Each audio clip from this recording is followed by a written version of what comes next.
السلام عليكم. السلام عليكم ورحمة الله وبركاته. وإنا وذا السلام معايا ولالدي دمان انت channelka ku xiran iyo inta cusub iyo inta hore ila soo joogtay dhamaantiin waa ina wada salaamaya Umu Ishraaq channel maanta waxay inii wada cabitaan aad u macaan oo ka heli doontiin oo maasha Allah oo laga sameeyay qaro iyo babaay iyo viinta cabitaankaas waa cabitaan aad u macaan oo caafimaadka u fiican oo ciyaalka u fiican oo maasha Allah wad ka heli doontiin cabitaanada Umu Ishraaq channel aad u macaan oo maasha Allah inii soo wada iyo kuwa ku sii jiraan daawada ciyaalka u sameeyo cabitaanka maasha Allah ciyaalka jirka loo dhiso cabitaanada aadka u macaan oo ciyaalka u fiican haloo sameeyay ciyaalka maasha Allah waxyaalo badan waan soo wadaa walaaladay dhamaan oo ka faa'iideysan doontiin walaaladayda comment-ka waa ku mahadsantihiin waan arkay maasha Allah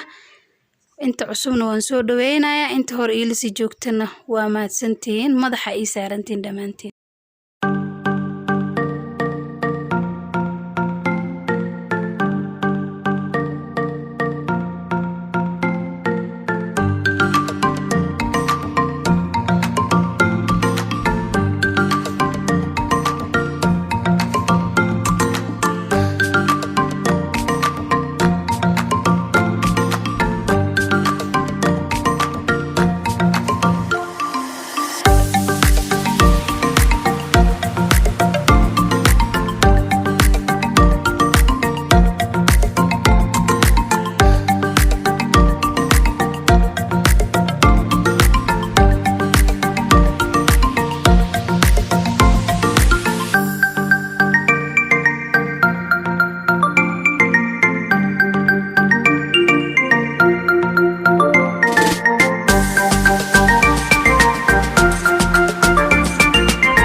channelka da ku cusub tahay subscribe like share hadaa hor noola sii joogtana waa ku mahadsan tahay hanaga ilaawina gambalaalka ina furtiin assalaamu calaykum waa inuu video kala cusub iyo kulanti dambe oo xiiso leh inigana waxa iniga sugaaya comment juiska ina soo tijaabisiin oo comment aad soo bixisiin maasha Allah walaaladay dhamaan waa ku mahadsantihiin la socodka ay la socotiin